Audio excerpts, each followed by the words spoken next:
Welcome back to the Lost in Stupidity podcast. I'm your host, Turner the Burner. You are listening to the #1 podcast in the Pine Belt, according to the two passersby and a butterfly mailbox poll. I am joined by the one Bailee, Joe Hickman. How are you doing today, sir? Howdy, howdy. I am relatively caffeinated today. I had a full cup of coffee and what my wife calls is fake 7 brew.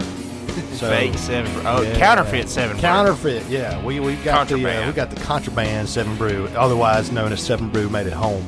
And yeah, I can see sounds and hear colors. And that's that Waylon Jennings experience. That's it, man. And sitting to my left here, we have a special guest today. We have Mr. Elliot Welch. How are you doing today, sir? Doing pretty good.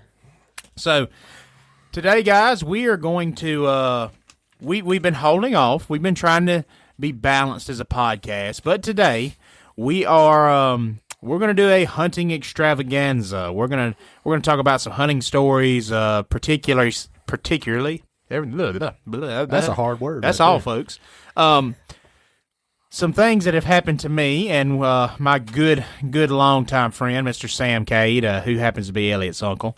But first, we're going to talk about. We're going to dive into something that happened to Elliot.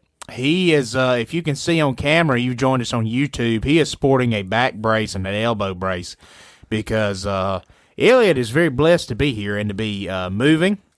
He just had a recent tree stand accident, so we're going to dive into, I know that's the hot topic now. Everybody's doing saddles. Everybody's doing the saddle hunting, and so Elliot, if you would, tell us exactly what happened. Well, I always thought I'd get on a podcast for killing a big deer, but not for falling out of the stand. Well, you know, but I'm here, so the Big Deer podcast comes later. Yeah, hopefully. This is your entrance into fame right here. Yeah, it's being on a podcast with us called Lost in Stupidity. We apologize. I mean, it's stupid, that's for sure. Oh, I didn't even. I got lost in stupidity. I didn't address, as you've already heard, we are missing the boss. I'm running the board today, so I cannot confirm audio quality. Chris had some family issues he had to deal with, and so did Will Howard. So there's a lot of stupidity missing today from Lost in Stupidity. Don't worry. I have intentionally been as stupid as possible this morning in preparation. You might say I have exercised my stupid muscles so that I can be ready if we can get a little Ronnie Coleman. Yeah, buddy! They call me the Ronnie Coleman of stupidity. The Ronnie Coleman of stupidity. Anyway, Elliot, you want to tell us exactly what happened that brought you here today? Yeah, sure. So, I think it was October 12th or something like that. It was a Sunday morning. We had been up in the Delta hunting that whole weekend. Typical October stuff. Pretty wind is coming at you from all ways, so there's no point to counting the wind, and you got deer blowing at you and all that. Yep. But still fun. Anyway. But that morning, were there skeeters out? Oh yeah, they were out. They weren't too bad though. Don't say that too loud. They haven't been that bad this year. I don't know if it's because it's so dry or what. But anyway, continue. Yeah, that is a good point. I did layer down with bug spray, so that helps. But yeah.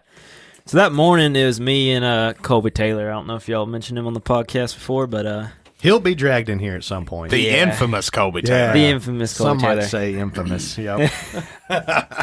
Anyway, we love you, Colby. We love you. We do. But yeah, so Colby had a spot on this certain piece of public that shall remain nameless. Good save. Yeah, I got to keep that in Your mind. uncles would be proud. Good save. Yeah. Can't reveal all the secrets. But yeah, so he had this spot and he'd been hunting it all. He got into some good action, I think the first day that we were up there, which I think was a Thursday, I believe. And or maybe it was a Friday. But he had pretty good action in there all weekend, and so it was nearing the end of the weekend, so he was trying to get someone else to go back in there because there was a couple of good spots. The spot that I ended up going to was Alton hunted it the night before, and he had been in there. Good spot. At least it looked good. But anyway, so we get up that morning, head in there. It's about a 500-yard walk in there up to where we split. And so we walk in there.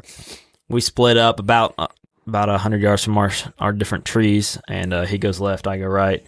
I find what it it's kind of open woods, and then it heads. You can get to this big kind of wall of thicket, and you want to just be on the wall of thicket. And there was kind of an opening there, so it looked pretty good.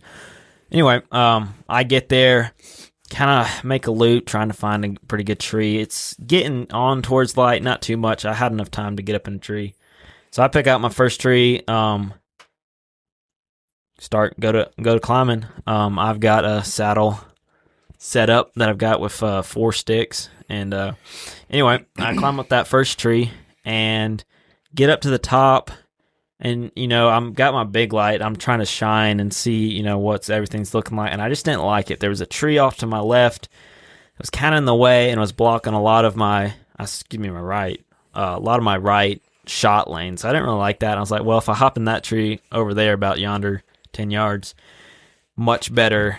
I should be in better shape. So I haul all my stuff down and walk over there and climb up again. Should have stayed in the first tree. But that's what they call foreshadowing. Yeah. So I get all the way up there, and if you know how a saddle works, is you got your linemen's that you climb with, and then once you get up there, you tie your tether, clip your tether into your bridge. Anyway, so I got all the way up there. Clip my tether into my bridge. I'm standing on my platform, and I unhook my linemen's, give it a little weight test. Not a huge, but a little bit. And everything was fine, good. My platform was squeaking a little bit. Not like unsafe, but just like if I'm trying to, turn on a deer or something. Making noise. Yeah. So I was like, I'm going to just kind of lower myself down, still in the tether, which is technically the safest place to be when you're up there. Which you've already weight tested a little bit. Yeah. I gave it a little something. And then, so I remember letting myself down, and I'm just kind of pushing off the tree. And then I remember reaching out to touch the platform and start working on it. And all of a sudden I hear a snap, kind of a rope buzz, and the next thing I know, I'm just falling back. And so you fell straight backwards. I was like pushing off the tree, and then I just went like that. Ooh, buddy. Good gracious. So how high up were you? What we think from Evan and Colby, because I can't really tell height that well, but they were thinking somewhere between 18 to 23 feet. Good gracious. That's a heck of a fall. That is a heck of a fall. Yeah. I know you've heard it from everybody, but just for the podcast purposes, that kind of fall is very hard to walk away from. Yeah. So what are your injuries you've sustained? Well, from we've got a L1 compression fracture in my back of about 20%, and then a fracture break in my elbow. Yeah, that is it. So how did you get out of the woods? I'm sorry, we cut you off. Yeah, we cut you off. Go ahead, I'm sorry. Yeah, well, I remember there wasn't like, like when you have a dream and then you fall and there's like this anticipation as you're falling and shit, you can't stop yourself. There wasn't any of that. Like there wasn't enough time to really like have anticipation or anxiety about falling. It just kind of happened. But I remember thinking, I'm falling and I'm not stopping. I remember that thought, and then I still have my headlight on, so I remember as I'm falling back seeing green leaves go past me. Oh, buddy. As I'm falling, because there was some green leaves that I climbed through. Anyway, and also, side note, the little tree that was to the side of me, I was trying to get up above that, so I was intentionally stretching this as far as I could. So I was up there pretty much as high as you can get with what I had. Anyway, I hit the ground. First thought was, can I still move my legs? And after wiggling everything, thankfully, I had my phone in my pocket, so I'd start digging my phone and call Colby and just tell him I fell out. And he said he heard a tree fall. And then I called him and told him it was me. Yeah. Ooh. And I think he jumped out of his tree and got to me very fast. He flew out of that tree. But well, Colby's made out of string beans. I was about to say Colby is part. Yeah. He's like silly putty, man. He just bounces right back. Colby is, for those who don't know, is part spider monkey anyway. So I don't know why he has a saddle. I mean, he could just stand on a limb and perch like a bird. But yeah. But so he got down. He gave me like kind of a once over. And then the first thing which the camp that we stay at is a metal building. So if you were inside the camp, your phone does not work. Yep. And that morning in particular, it was me, Colby, and Evan were the only people who went hunting out. Well, there was another guy that wasn't hunting, but he didn't have a phone on him. So we're the only people out that you could contact. So we contacted Evan soon after, and he got there quick. But Alton and, most importantly, James Cade, my grandfather, who is a ER doctor, was in the camp, but you can't get a hold of them. Yeah, because they stayed in and slept in that morning. So the first thing after Colby checked me out was he called Sam, who is right now in Montana, but he's a nurse up there, and he was up, and so he picked up right away and, kind of walked through some stuff to check, asked me some questions, all that. Right off the bat, I had a good bit of pain in my lower back. I bet you did. What makes sense is as I fell, I just pretty much landed square on my butt, is what we think. Oh. And then that would explain like the fracture to the lower back. So that was hurting. And then my elbow was kind of hurting, but I could still move it, and it didn't really, as the morning wore on, it got very, very stiff, and realized more that I'd actually hit it going right. down. But held consciousness the whole time, never passed out. And soon after, so I fell I called Colby, which was like seconds after I fell, at 6:27. So about 6:50 or so, Colby helped me, because I could still move everything, and Colby helped me stand up once, got pretty lightheaded, lay back down. But and then Evan got there.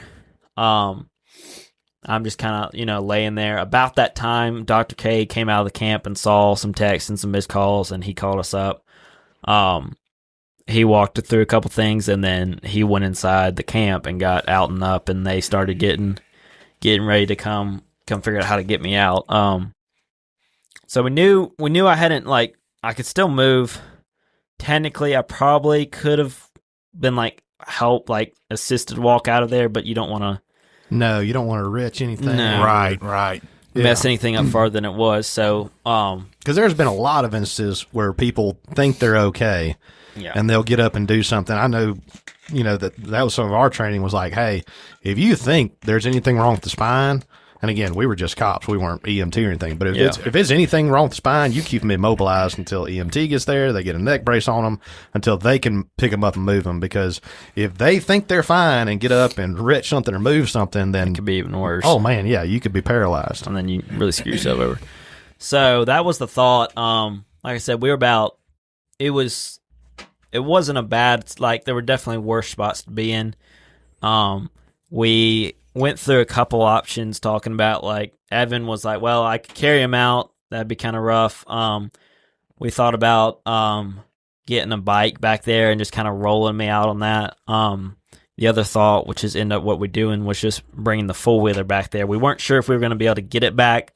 There were a couple places, low places with some cypress and eaves and stuff like that, so we weren't sure if we were going to be able to get it back, but Evan got it back there, no problem. And then soon after he got it back, Dr. Cade, Alton, and then my younger brother Jackson showed up. And then Dr. Cade looked me over, cleared me to move to get out there. So they just set me on the four-wheeler and then eased me out doing that. And nothing. It was my lower back was hurting, and then my elbow was hurting. But other than that, I never hit my head during the fall.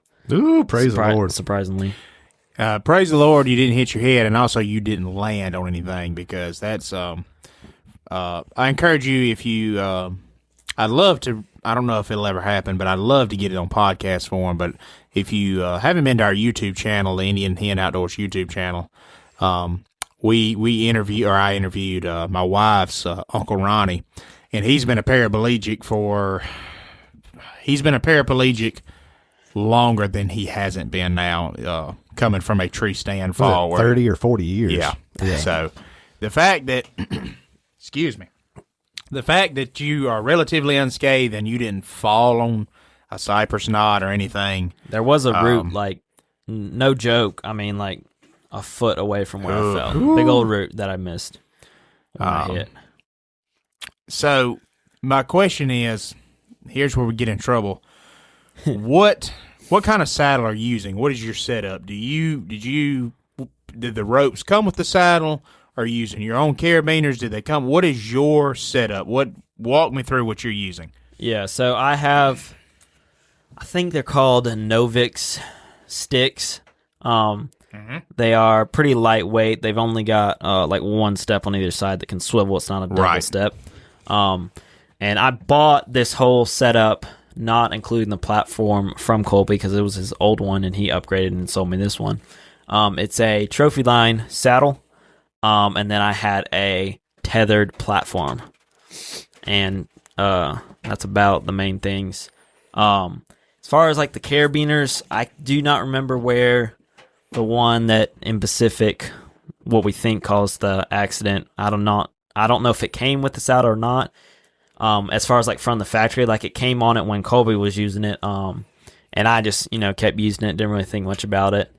But so did you figure out if it broke or if it like didn't? Because Will had sent us a video of a gentleman on Instagram, and forgive me, I forget his name, but he's a hunter, and he had it on video where he had hooked in, and the carabiner got hung on the rope, and it had sat there for 45 minutes. Yep, dang, and he fell, and he survived, by God's grace. But like, kind of the same thing that seemed like kind of happened to you, but like I know seeing his and seeing from the video, the rope got stuck right there in the carabiner. Yeah, so when I hit the ground, and if whoever uses a saddle knows what I'm talking about, is the bridge of the saddle was disconnected. So my tether was still up in the tree. Right. So the carabiner that I was using from a bridge, it did not have any locking screws on it or any of that. That was my next question. That was, and I mean,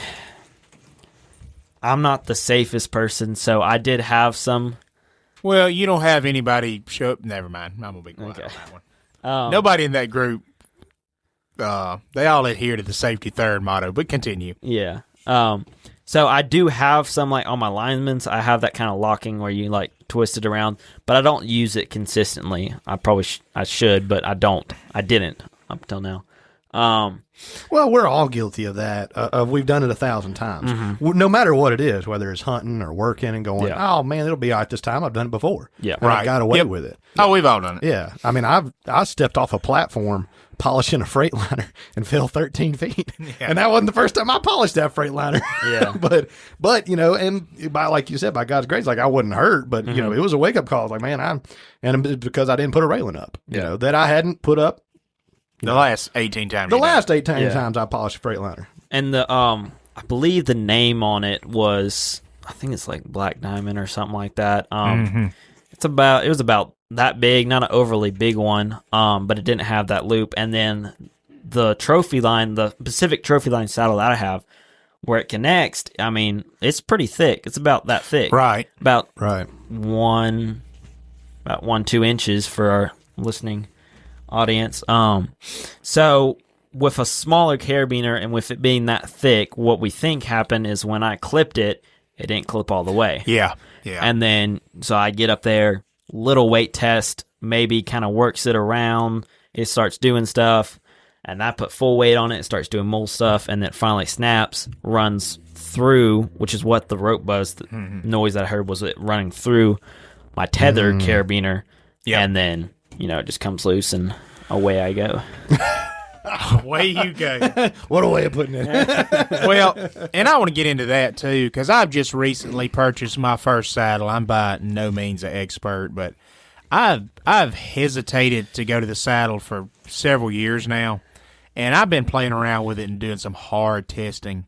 And right out of the gate, and I just want to say, I'm not just preaching to Elliot here, but anybody that wants to get into saddle hunting, if it does not have a locking carabiner, throw that mess away and get you. And I'm not even I just bought the XOP full rut system, and it's a middle of the road as far as price saddle, and it has the spring loaded twist. Y'all got me worried about carabiners. I saw mine popped out on my keys. I'm like, I'm gonna go lose my keys now. Yeah, the spring loaded ones look good. The spring loaded ones are good. I still don't like them.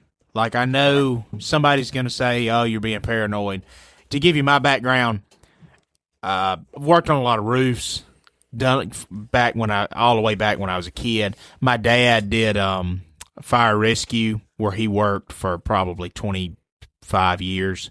And so I would see all that stuff. He would show me, different the knots and the carabiners and the harnesses and whatever. And if you're going to be monkeying around climbing, get that twist lock carabiner that you physically have to thread and clip it, because then you make sure. And even because I'll say this, in my little bit of experience already, I just wrapped up a draw hunt. I hunted for 3 days in a row out of my saddle, and even that spring-loaded carabiner, it's good, but I could catch it a certain way up here on my bridge, and just me being lazy or trying to lean and get comfortable, and I could catch it a certain way with my palm, and twist it enough to bump it open. If everything lined up right, if everything lined up correctly, it could happen. Which, now, when you're in the dark and you're trying to get your gear, exactly, that's very possible. And it's getting light on you, and you're hurrying, and yeah. And I've used the saddle for about, this would be like, I got it, I think, like a year and a half ago. So it was basically middle of December when I got it, and then I used it for the rest of that year, all of last year, and then beginning of this year. So I felt like I knew what I was doing. Sure. Definitely not being the safest that I could be on multiple levels, but I felt safe in it, and if I ever was to fall, I would not think it would be because I didn't clip my carabiner all the way. I would think it'd be like I'm trying to hop a limb and I'm just like doing something like that. That's just cutting corner. I'd never think it would be. Well, and that's the little things. The little things, and that's how it happens. It's like, hey, I've climbed without a harness 100 times, and then it's you instead of climbing on the roof, you're on the third rung of the ladder, then you slip and fall. It's like, okay, this is what takes me out. Yeah. You get comfortable. Yeah, and we're all guilty of it. Yeah, but that's what I would say to anybody. It's worth the extra time, and I think as more and more of these accidents happen, I think that saddle manufacturers are going to have to deal with this too. Of you need to send these threaded carabiners with your saddle system. The twist, the spring-loaded twist is okay. Yeah, but it's again, especially if you get in the habit of doing it. Then if for some reason if it didn't click all the way, you're gonna have, most likely, unless you're just looking away while you do it, most likely you're gonna have to look down there as you tighten it up, and that's an automatic double check. Exactly, which probably would have saved me if I had it. And I'll say this too, and again, not to get too. We kind of keep the podcast and my YouTube channel separate, but I'm going to dive into that on a future YouTube episode. Of you need to think long and hard. I'm not telling you not to saddle hunt. Do not hear me say that. Oh no, y'all got me cured. I'm not getting in the saddle. Yeah, I've cured that. He's not. But you need to understand, and we can talk about that too. Some of the pros and cons. Yeah, like it's really cool right now, and everybody wants to do it, and it's the latest fad. Mm-hmm. Well, I remember 10 years ago, people starting to get into it, and it was actually one. Well, they came up and then they kind of fell off. Yeah, exactly. They kind of fell off, and now they come back. I remember, man, this has been like, oh gosh, I'm going to age myself pretty good. This is like 2011. Because actually, your uncle, I was helping him build his house. We were putting the addition on his house, and me and him were roofing it. And we were talking about saddle hunting because it was coming up. And I think he bought one way back then. I mean, those saddles were like atrocious. They were heavy. Yeah, they were bad. They were really bad.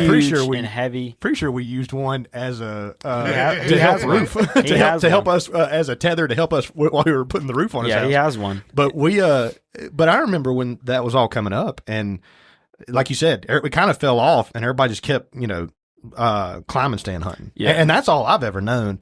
And now that everybody's getting popular, oh man, do this. And I'll go ahead and out myself right now. I'm not a devoted hunter, not near as much as you guys or Will, or your uncles. Like, I'm a very casual hunter, especially at this point in my life. But even that, like, I'll still use a climbing stand, but they terrify me, because I've seen plenty of videos and stories of people falling on a climbing stand, but it just seems to be Maybe it's because there's just more people using them, but it seems like there's more people falling out of saddles. And again, this is just outside looking in from a guy that probably hunts a handful of times a year. And it could be that. It could be it's popular now. We're just seeing more of it because there's been a pile of accidents happen out of a climber too. Yeah, I mean, or just lock-ons. Just lock-ons or ladder stands. I mean, I haven't heard that many. I haven't heard hardly any accidents, but I don't go like looking for it, so I don't. Really That's know also true. It's the I have a friend who is a physical therapist, and he said about this time of year, he's like, we're going to get 2 or 3 a year.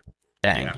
Like he said, accidents. even this early. He's like 2 or 3 a year. He said, and then maybe like 4 or 5 total for the year. Well, it's also like even like most of your lock-ons sit about like 12 feet off the ground. Like they don't get that high. Yeah. And which is going to be rough, but it's probably not near as bad. I mean, well, and then whenever you're using a climber or a saddle or just a lock-on with sticks, you can push that limit and get up a lot higher. Yeah. And I'll say this as far as, from a safety aspect, it's real easy to hear this story and to see the one because I saw the video too of the guy falling and go, oh, well, a climber's way safer. And I'm guilty. What I'm about to say, I'm guilty too. Nobody does it. But if you want to be safe, you should go ahead and have your harness on, and you should go ahead and have your tether. You move your tether up, and you climb till you run out of room, and then you move your tether, and nobody does that.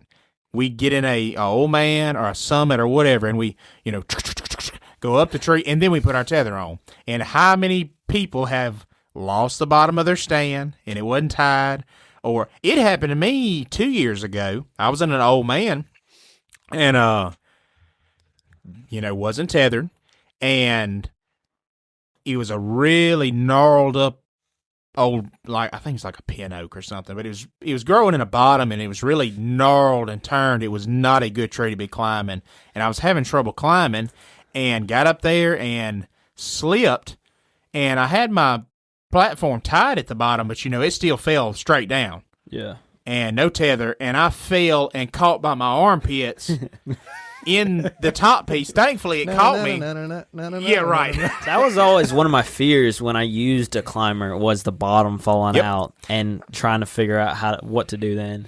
And I'll say this, I didn't fall and hit the ground, but you had to drop a ways to get down. Well, and this was 2 years ago, so 280, when 280 fell by the armpits, it popped every joint in my upper body, my neck, my shoulders, my back. Your back actually felt better after that, I was like, which actually, I can't remember if you know this story, but this is not the first time I've fallen out of stand. Oh, good grief. I can't remember it. Well, the last time I did it was years ago. But so how'd you fall the first time? The first time was like, I think it was like the second time I'd have been in a climber, and I was by myself, like Alton. It was Alton, Jackson, and me. Alton was like 70 yards down the thicket, and he put me up in there, and it just rained, and what was it? It was a climber. It was a summit. And they don't have anything. They don't have the sharp teeth, and it was on one of those slick trees. And anyway, right about at dark, and like granted, this is like second or third time I've ever been in a stand. Right about at dark, I was standing up, and I kind of swinged a little bit, lost my balance, and I just put my hand out, and it just knocked the stand. So I just fell off. Harness caught me. I just climbed back on. No big deal, which is probably why it didn't. Yeah, but yeah, this is not. That's exciting right there. Pro tip, and I am not telling you to modify anything that's could potentially be dangerous. Angle grinders. I was about to say, I can neither confirm nor deny that all the teeth of my climbers have been hit with a grinder, and you can throw them at that bark and they'll stick like a throwing star. Ka-chink. There you go. Yeah, that would help a lot. Well, you've been doing it. How long did you say you've had that saddle? What, a year and a half? This would be like coming up on 2 years. Coming up on 2 years, and I've been doing it a very, very short time. I did a lot of testing, really only 3 or 4 days of hunting already. What is, for anybody wanting to do this and to try it out, what do you think the benefit is of doing it over a traditional climber? Because I'm a contrarian by nature. I have some. You? No. Somewhere in Montana, your Uncle Sam is slamming the dashboard And he's of an going, F-150. no joke. How many times have I heard that over the years? What do you think some of the advantages or disadvantages are? I mean, do you prefer the saddle? Contrary, and maybe I'm just doing it wrong or have the wrong setup or just, I'm sure there's ways you can tighten and loosen it, but I don't believe it is the most. I believe sitting in a Summit, you're going to be more comfortable because you're just sitting Absolutely. down. The main reason, because I had a Summit before I moved it, the main reason that I wanted to move it was I had been hunting mostly with people because at that point I was like 15 or 16 or something like that, and hunting with people a lot and with like Alton and Sam and a lot of like big tree hunting. But I kept seeing all this stuff in this more tree farm, smaller, younger trees, and they got all the branches. CRP. Yeah, CRP. And you can't climb a lot. You can. There are some, and if you had a limb saw, you could. It would just be easier to have, which is what they do when they go hunt it. Is they have I think it's a lone wolf lock on. Right. And I just didn't really like using that kind of stand. I'd rather have a saddle. So for me, it's a little bit lighter. It's in a backpack instead of a big stand, and then I was able to get in more trees and just expand what I could hunt. And it was cool. And that's where I coming from that, I can see that hunting with the saddle or a lock on allows you to do when you're climbing with sticks is you can get into them trees that you can't climb. And up there where and where you hunt, that happens a lot. Yeah. That's to me there's no one size fits all. This is my answer to it. There is, because the tactics dictate the situation. Situation dictates the tactics. To quote my drill sergeant. Yeah. One of my favorite sayings. Because to me the saddle is good for filming for me because I can put the tree in front of me and put the camera and position myself. I like it better than having a big old arm beside me and having to constantly adjust it, or having a camera on my bow, which I don't like doing because you just end up with shaky, terrible footage. The thing is, the Summit is going to be the most comfortable. I don't think there's been a climbing tree stand ever made that's more comfortable than the Summit. I've taken many a nap in a tree in a Summit, but it doesn't fold down. To your point about getting a saddle in a backpack or something, No, you're carrying a big old frame on your back. You're carrying a giant frame on your back. Now, it's not as bad as an old man. Well, see, I disagree because you can collapse him down. Because it collapses. Yeah. Well, even they're just like heavy. And the Summits weren't bad. Like they were, especially like the ones where you get that, like it was the chopped off frame. Yep. They're about 16, 17 pounds, something like that. If you can look up and find a aluminum old man, that's a ticket. Yeah. To me, like there's not a one size fits all. The saddle has its place. The Summit's going to be one of the more safer and most comfortable. The old man, there's nothing it doesn't do good. It's just good. It may not be great at anything, but it's just good. It's just solid and dependable. It's average, yeah. For me, as far as weight, because that's where I get into it with people, well, the saddle's so much lighter. Yeah, if you don't carry sticks, you carry your sticks and your platform and all your stuff, and you're going to be about 18 pounds. And as far as if you want to do weight and collapsing, to me, the Lone Wolf hand climber, or now XOP, I call them a Lone Wolf. There's a couple of companies that make them now, like XOP, and I think Hawk made one. The little small seat hand climber, you can get those as light as like 13 pounds. And I think that's what Colby has his setup at right now with his. Well, it's also like the sticks that I have. I want to say they're about 1.25 pounds, 1.5 pounds. Yeah. But if you want to like money out and really throw some dough at it, you can get some very light equipment, but it costs you. That's okay. You're right there. Buttload of money. You can get really light, but you're going to be $1,200-$1,500 in this. So to be a little bit of the contrarian here, Always. so I understand this, and again, this is outside looking in because as I just admitted, I'm not a. Yeah. I don't have any of these. I go hunt out of a lock on or out of a shooting house. Hey, that's the way to go. But or an F-150. Or an F-150. There you go. No judgment. We're going to talk about that in a second. Ooh, easy. I have something Oh, to, boy. I cannot confirm or deny that a mid-2000 Chevrolet Mirror makes a good rifle prop. Continue. No, but and I understand the saving the weight, but okay. So when you hiked in, you were 500 yards, right? Mm-hmm. Was that right? I understand saving all the weight, especially if like you're going out west. Sure. And you're doing an elk hunt, and you're like, hey, man, we might be in the backcountry, set up base camp. Then we might hike 3 or 4 miles. You talking about using a saddle?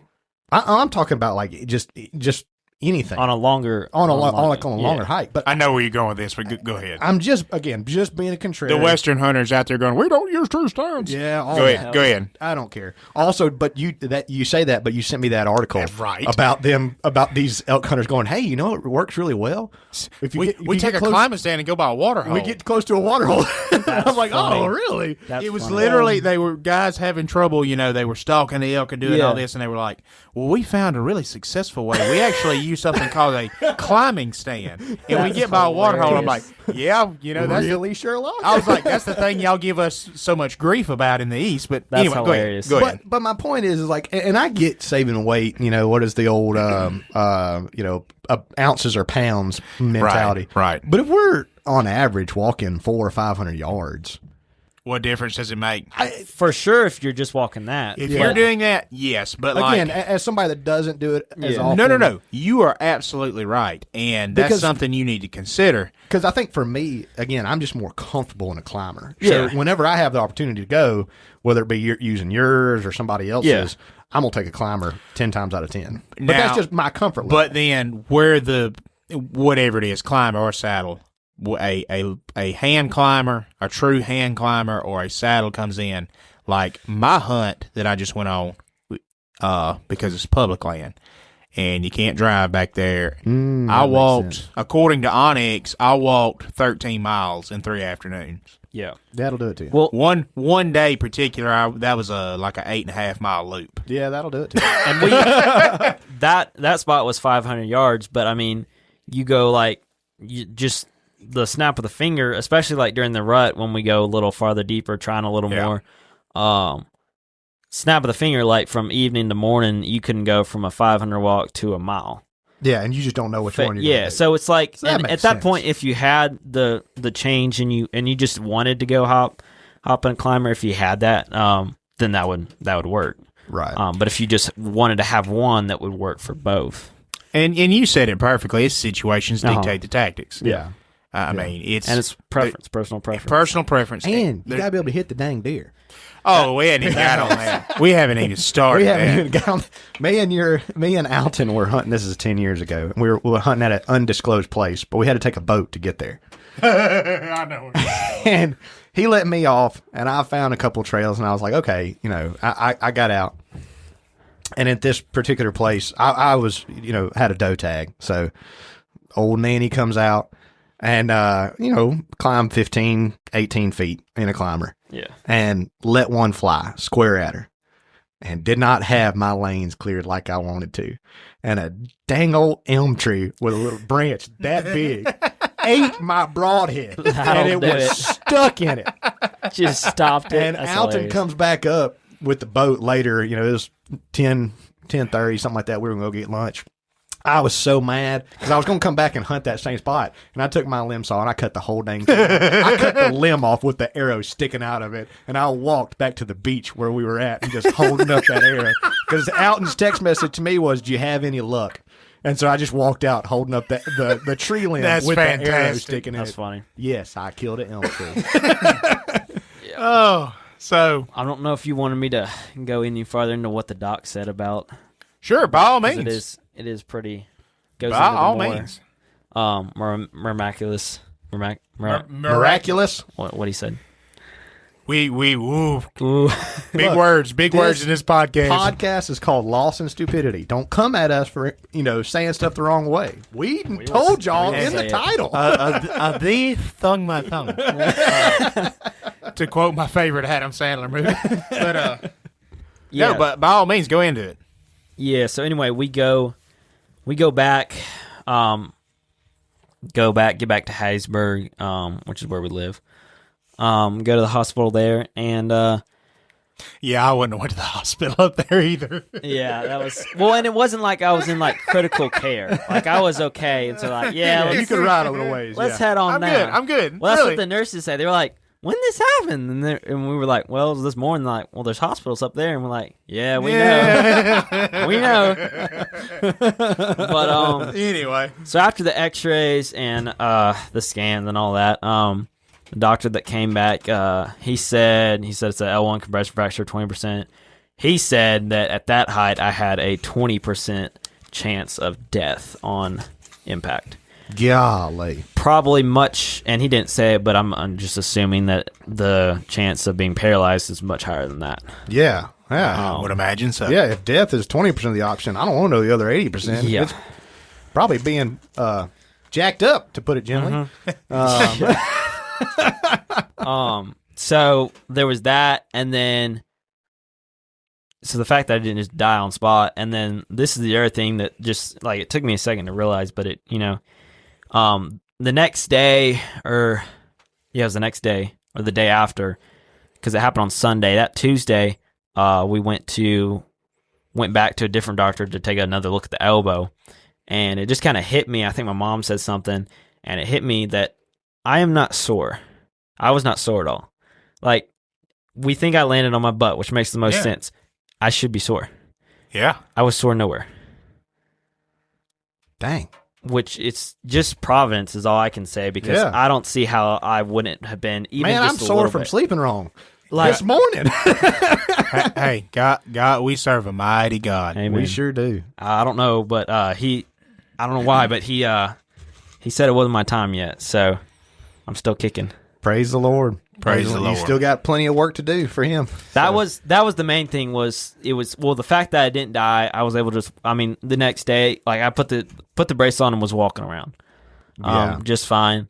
Nothing. I took pain medicine the first night just to make sure I would sleep well. Yeah. I haven't taken any since. Wow. I haven't even needed to. It's been like, man, praise the Lord. Like nothing. That's just. Hey, man. So, I mean, what is the expected recovery? Like, are they saying like you're going to have complete mobility back? Or? So he said if it heals right, should never be a problem again. If I screw up the healing and do something stupid again, then you probably not so much. How old are you again? I'm 18. You're 18. So all those desires to go do something stupid, whether it be jump off pickup trucks. Try to curb those. Yeah, try to curb those, because I'm just thinking, I was like, man, I would have done something stupid. I probably wouldn't be in the brace right now.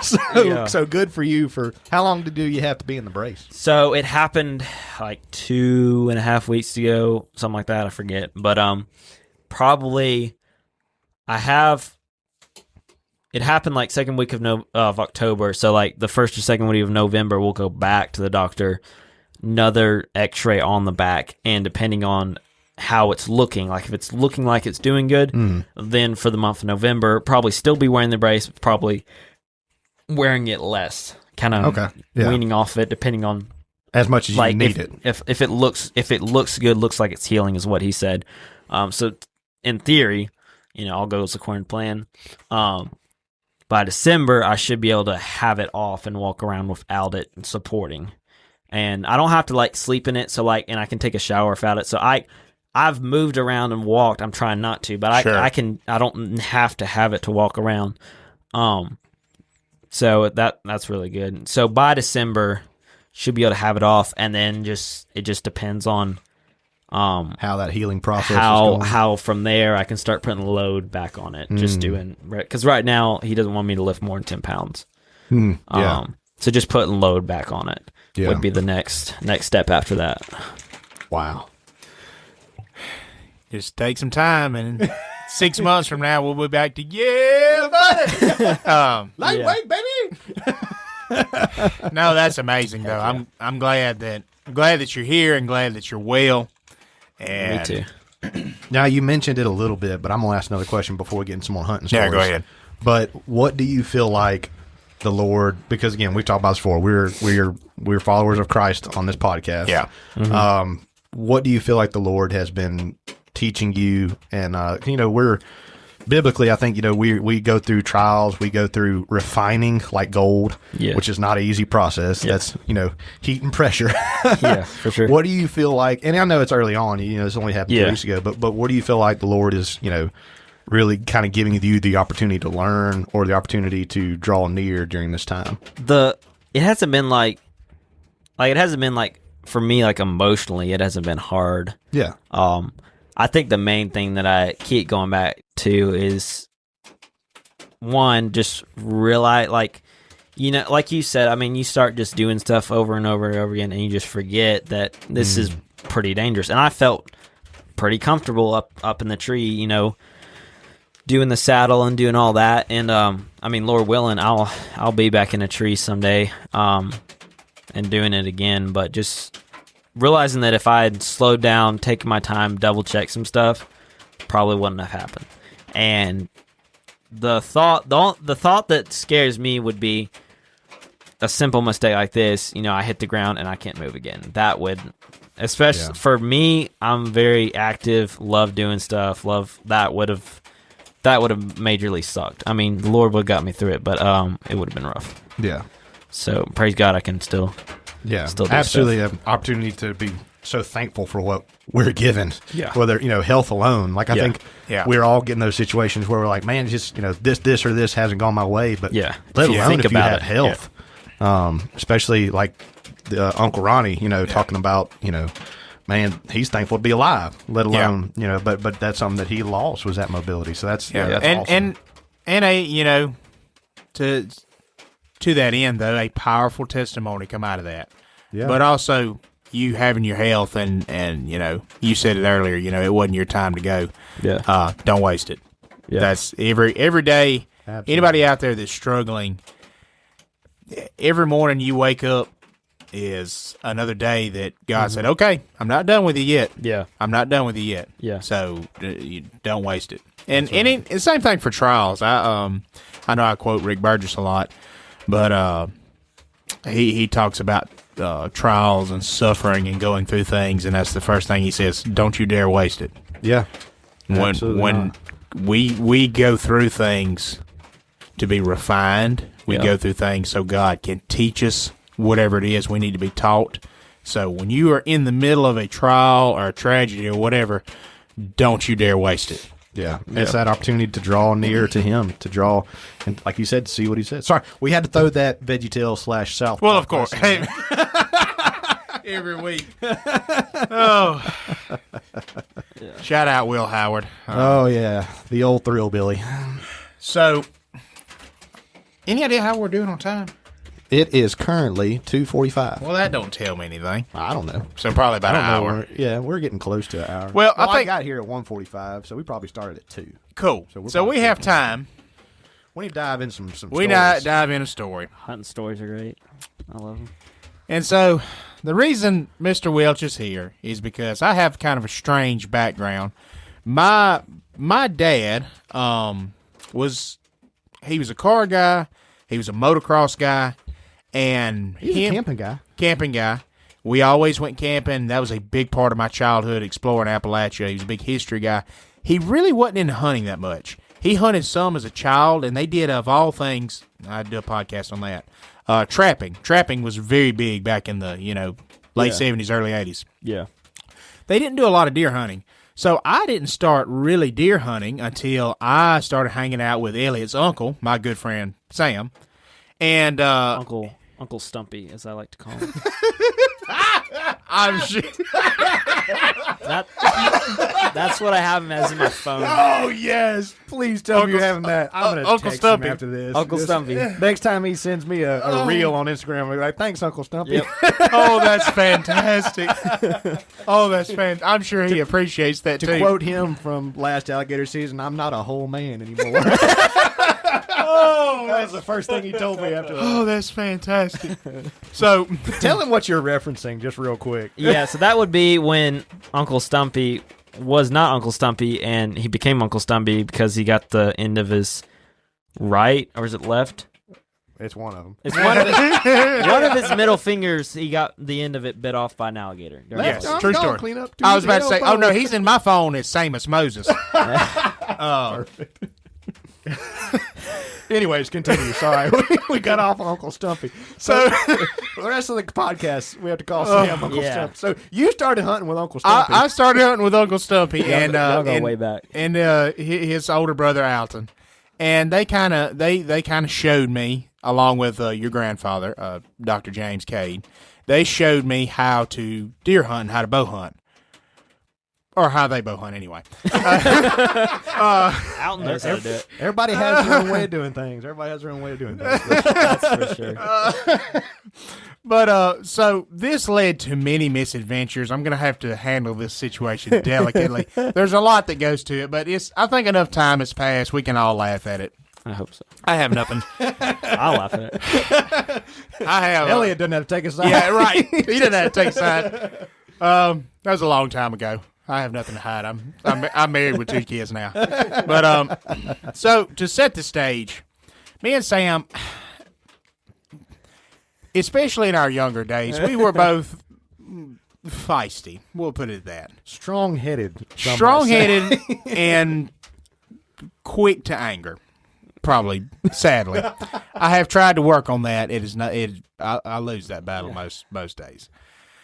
However, so you add that, and I guess at the end of the day, me and Sam are too much alike. That's probably why we can't get along half the time. But Yeah. so careful now. I can't throw you out of my studio. So to set the stage, we are entering a point in our friendship that has gotten a bit tumultuous. Tumultuous? Look, we got to stay away from them big words today. Rough. It's a rough patch. Right. I don't know why we keep throwing him out there like, hey, yeah, we can say this. But that's like the 4th one we've botched. This part, I'll put this delicately. How do I say this? I had, there's no good way to say this. I had asked out one of Sam's siblings, and Sam, and unsuccessfely, and Sam. Pan out. Bailee said that. Turner did not say that. And Sam had asked out one of my siblings to make it to add salt on an open wound. Welcome to South Mississippi, Jerry Springer. So the only reason I bring that up, again, I have nothing to hide. I'm happily married now. It was a very tense time in our friendship, okay? We were already kind of at one another. And so we go hunting, and I don't remember what it started. We had already got into an argument earlier that morning. And so we go out to this hunting club at an undisclosed location with a coworker. His coworker was in this hunting club, and he let us go out there. And I'm young to hunting at this point. I don't forget what year this was. But, when you're a young deer hunter, and even though I was in my early 20s, hadn't seen that many bucks from a stand, you just see horns, and you black out. Yep. You're just like, Anyway, I started blasting. and I can attest to that. and then you ground check them, and you're like, Oh, I messed up. some people, Who took my buck and put this spike here? did not grow out of this. Yeah. He's trying. I'm sorry. Love you, buddy. Low hanging fruit. That brought up another story. I don't need to tell that one. He'll get mad at me. Anyway. You mean more mad? No, Colby, not Sam. So anyway, I'm in the stand. He puts me by this creek, and I hear it was the coolest thing. We're texting back and forth, and I hear I hear something big hit the water, and I'm like, "There's that deer is crossing this creek," and sure enough, he paws up right there by me, and I've got an old single barrel 45-70. It was the one. It was yours. Oh yeah, the one with the H&R. The H&R with the nice stock on it. The handy rifle. Yeah, yep, that had the carvings on it. Yeah, somebody put deer carvings in it. That was back when you could buy and sell guns on Facebook Marketplace like you were a warlord. Yeah. for the OGs. I'm kind of sad I missed back that. back in the wild west. Oh yeah, Facebook Marketplace did not care. You could buy and sell firearms that they were going so out. Cool. Me and Sam was an actual warlord. I thought I was bad. Sam has like 500 guns. Sam was that 500 guns was a different 500 guns every other week back in those days. Yeah. So this buck, no, that never happened. We no, of course not. So this buck stands up, and I don't remember what the exact rules were. Buck or spike? No, it was a. Don't go and get ahead of me now. I don't remember what the rules were of the club. If it was like 8-point or 12 inches wide, so I don't remember. It was a club with rules. Yes, a club with rules. And let's just say he didn't make it. Let's just say it was 12 inches wide. I don't remember. I'm going to say it was 12 inches wide. Well, it's funny you say that because for our YouTube audience, you tell me. Does that look 12 inches wide? No. So this little dude right here, for those of you on YouTube, this little 5-point here, he might as well have been a Boone and Crockett 200-inch deer to me because all I saw was them horns. I'm like, alakablam. And so I lay the smack down at 20 yards with a 325 grain Horn Daddy boom 45-70 bullet. You know, just like a Mack truck hits him. And I'm like, and then, did you shoot? Yeah, I got one. He better be legal. And then I climb down, I look. Oh, buddy. Oh. And he's like, Turner, I'm telling you, he better be legal. Oh, I got to text him something. Turner, why did you answer me? And so I had sent him a picture from the stand of just a white belly out there. And he's like, well, what is it? And a phone conversation ensues in which an heated argument breaks out. Oh, boy. And I said, I didn't really shoot. No, I Googled a picture of a deer. And he's like, oh, you're real funny. I said, nope, I didn't shoot because I done got mad at this point. And we go back and forth at this point. And it gets a little out of hand. And before it's over, I said, all right. So he's like, you gonna get me kicked out of the club? Like, he is elevated, you know, and literally he is yeah, right. He's elevated. Oh, he is letting me have it about I'm gonna get him kicked out of the club, and I can't believe you stupid. Anyway, there's probably some extra adjectives thrown in there on both our parts. So then I said, all right, then. So I get the bright idea. I grab this dude right here, and I drag him out in the middle of nowhere, son. And I said, they'll never find this deer. And I come back, and I set him a stand. So then, like Ron White, I told you that story to tell you this story. I don't remember the order. Forgive me, Sam. I think it was going down in there. I don't remember if this was going to the hunt or afterwards, like going to find the deer and haul him out. I think it was we had went back to the truck to get that white F-150 to haul the deer out, I think. So his four-wheeler was parked up there, and we had drove the truck down there, and he had slid off an embankment, and I'm talking about there's this land bridge, swamp on this side, and basically the truck's on two wheels hanging off the edge. Like, it is one pebble away from turning upside down in this swamp. There's nothing like healing a friendship like a stuck truck. Oh, Bailee, don't get ahead of me now. Is that? I think he's told me about. Was it 4-wheel drive? Yes, it was. He has no. That's another story you're referring to. Now, more on that later. But anyway, so I'm like, we got to do something. They don't have a winch. I said, well, let's see if we can pull it backwards enough with the four-wheeler, or just use the four-wheeler enough that maybe it won't turn over and we can get it out. So he doesn't have his four-wheeler key. His four-wheeler is parked at the front of the club, And he's like, just stick a screwdriver in the ignition. And I'm like, What happened to the key? nah, I don't remember. Okay. I don't remember It's why. I don't remember why we didn't have a key. It's gone. So I'm like, I am not ruining it, because this was a nicer 4-wheeler to me. And I'm like, I'm not sticking a screwdriver in this ignition. And so I go up there. He's like, don't you mess with it. I was like, I'm not putting a screwdriver in there. I said, Sam, just let me cut the wire on the key switch, and then we'll fix it later. We'll just tape it back up. No, don't cut no wire on my phone. Like, Sam, it's the ignition key. If you just put it together, we can fix it later. Don't you dare do that. So, of course, what do? I get up there. I did it. And I come down there. That started the second or third argument at this point.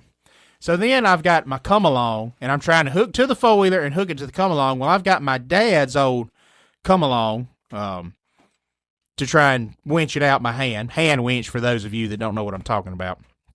And this thing's probably older than I am. So I hook it to the truck, hook it to a tree, and I give it the first little pull, first little click, click, click, click, click, and, you know, it's got a spring in it. It's spring-loaded. Well, it pops apart like a puzzle box, and the pieces fall on the ground in my lap.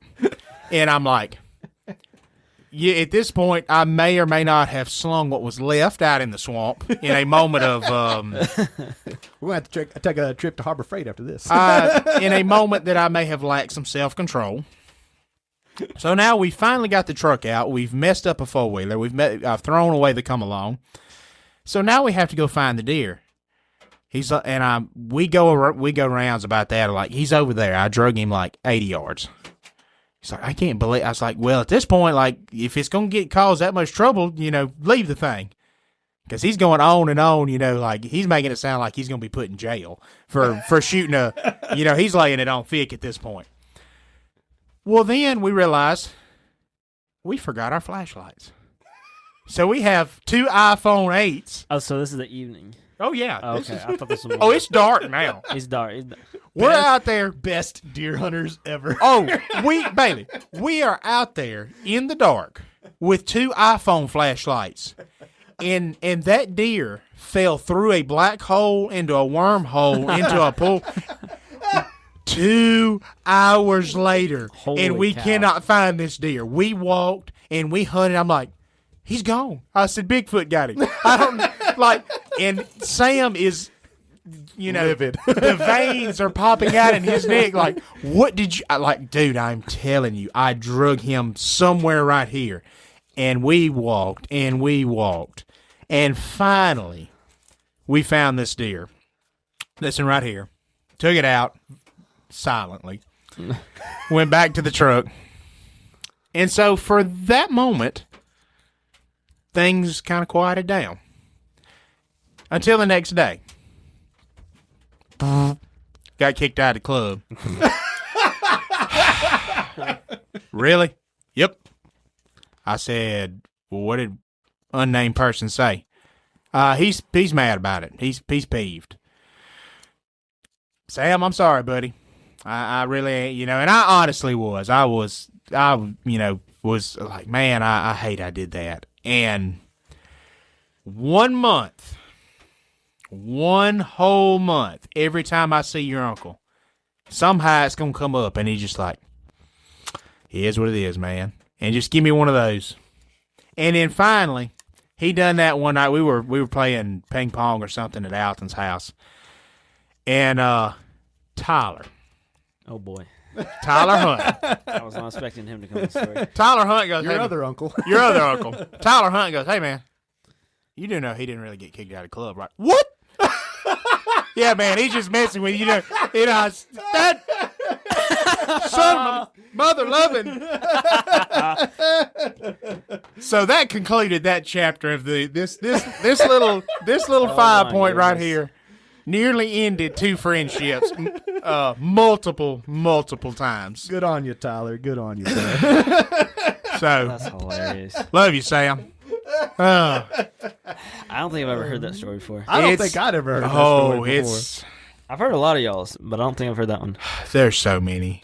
I was thinking of the one. I think I told one of my buddies. It was when Sam threw out the window of the blue truck after the Mexican restaurant. So we go to Lake Colin Panther. which is Oh, supposed. that's around Wait, my y'all were house. at Colin Panther?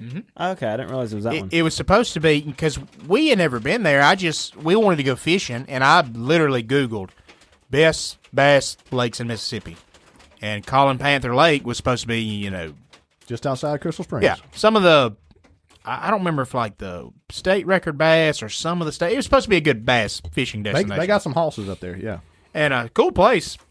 Yeah. And of course, in typical fashion, me and Sam go up there and didn't catch a thing. We did not get a bite. How long were you there? Oh, several hours, like 5 or 6 hours. Dang. Did not get a bite. Again, typical us. It's like depressing. it's when we get together, Absolutely it's nothing. absolutely not one bite. And so then we're already like, what is it with us? Every time we try to do something. So we go, and me and Sam, one of our traditions is we usually get Mexican food at some point, whether we're hunting, fishing. Heck yeah. So we stop and get Mexican. Got to. And good old Tex-Mex. And I don't remember why I was driving. He must have been way, way sicker than he let on, because Sam, he drives his truck. He didn't, but for whatever reason, he let me drive. It's probably feeling it. Well, we go down the road, and I'm like, and I just look over there, and he is white as a ghost. I said, and he's rolled the window down. I said, you need me to pull over? Nah, I'm all right. And when he said that, I hit the rumble strip, and it, head hanging out the window, and he, in the middle of projectile vomiting, he raises up and turns to me. What do we do that ever goes right? and Do we do that? forgive me for being a bit graphic, but we get home that night. We get to his house, and I go to that side of the truck, and from the window to the tail light down the side of it, it looks like you have painted the side of that truck. It looks like it was chumming for sharks. Oh, it was so bad. But just in the middle of, what do we ever do? Oh, so many stories. So many stories. Oh, man. That's Most fantastic. of them. Most of them we look back and we go, we're stupid. There's Yeah. there's no other explanation. We're just stupid. The more you look at some of those stories, you're like, oh, we were all dumb. Not a one of us. Oh, all of us. Not a one of us. Let me raise Oh, both me too. hands. No, Me too. That whole group, none of us had a lick None of of sense. us. We had a good time now. We had a What is it when they asked old Burt Reynolds about losing a fortune? He said, well, I may have lost a fortune and won many a fortune, but I had one heck of a time. Oh, my goodness. So many stories. Well, never mind. I can't tell that on air. There's a couple like that. We got me and Sam and Alton and a few other guys. I'll let them be nameless at this point. We got stuck on some islands. I won't say what islands. But Oh, I know the story. we got stuck on some islands. We thought the tide was not going out as fast as it was, and we lodged a Carolina skiff in some sand. And just in case you didn't think you could move it with 5 or 6 guys, you can't move that. It's not going anywhere. I don't think so. There were a lot of things that happened on that trip, but I'll never forget. We were all sleeping because there was nowhere to go until the tide came back. We were all sleeping in the bottom of that Carolina skiff. 5 or 6 guys. And all of a sudden the tide comes in. You start feeling that boat rock. And I just hear Alton screaming, it's loose! Get out! Go, go, go! Thinking we're on a raid in Afghanistan. And all of a sudden, 5 sleepy dudes at 1 a.m. hop out, push this boat because we couldn't get the motor low. The tide was back high enough to raise the boat up, but not high enough for the motor to be able to be engaged. Oh. And so we had to hump it, pardon my French, I don't know, 100 yards. And just pushing this boat, 5 or 6 of us, until the motor would finally get low enough in the water to get out somewhere where we could anchor and not get stuck. And then we all flop back in, bringing salt water and seawater in the bottom of the boat. So then we all just laid in the salt water and seawater, damp and wet and nasty till daylight. Oh, my goodness. Yeah, it was wild. Yeah. On that note, and I don't know why we didn't do it. I need to ask Alton about this. We got it in our head, and I don't know how it come up. And it's one of those, in hindsight, thankfully we didn't do this. he got the bright idea, and I was all in. Me and him were the only ones that would do it. What is it? I'm trying to think. What's right there by the Florida Keys? Is that Jamaica? Or where is, it's like 90 miles off. That's 90 miles off the Florida Keys. I think so. That's Cuba, isn't it? Boy, we are lost in stupidity. We are lost in stupidity. We all got Google Maps on our phone. I'm going to find out right quick. You keep talking, and I'll find out. Maybe it was to the Florida Keys. But I don't remember where. There's a bunch of little islands out there, so I mean. He got the bright idea, and I was all in. We were going to get 2 jet skis. And we had figured, because people had done it. This is going. And it was like an 80-mile ride. Oh, goodness. And we were going to go from mainland Florida to this island on jet skis.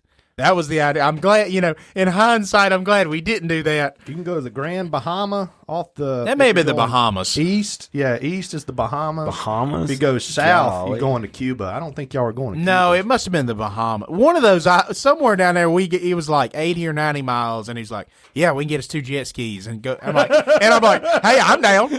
And we were serious about that. That was back in the YOLO days. Oh, good gracious. Good gracious. None of us had a lick of sense. Not one of us. But we had some good time. I'm so glad we all survived. No kidding. As many times. We've turned over 4-wheelers. We sunk 4-wheelers. Me and you. We've got all kinds of... We had a flood come through. I forgot about that. Yeah, this was not with the Cade brothers, but we had a flood come through, and we were taking bets. Bad flood. Yeah, and my family property at that time was a low area. It was, Anyways, Turner had, what was it? Is it 85. 85 K5 Blazer. Yep. Now, Turner had already come help me out because my tractor that I had chickens in, a little chicken tractor, was underwater. And I had a little S10 that was 2-wheel drive, and I couldn't get my actual tractor cranked. And so Turner came and helped me out at like 9 o'clock at night. Yep. And backed his K5 Blazer down into the water, and we drugged the chicken coop out of the water. Like, imagine water, because this is on the Leaf River. His yard has current in it. Yes.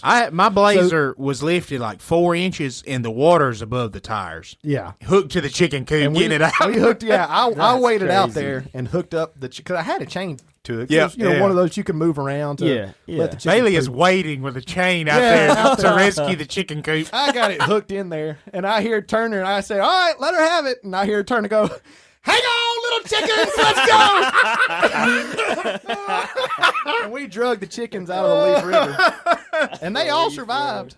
Oh, yeah, we But looked then- out there with the light, and them poor chickens, they got about this much to go in the top of that coop, and they huddled at the top of it. They're on top of the roosting boxes, bless their little hearts, but they all survived.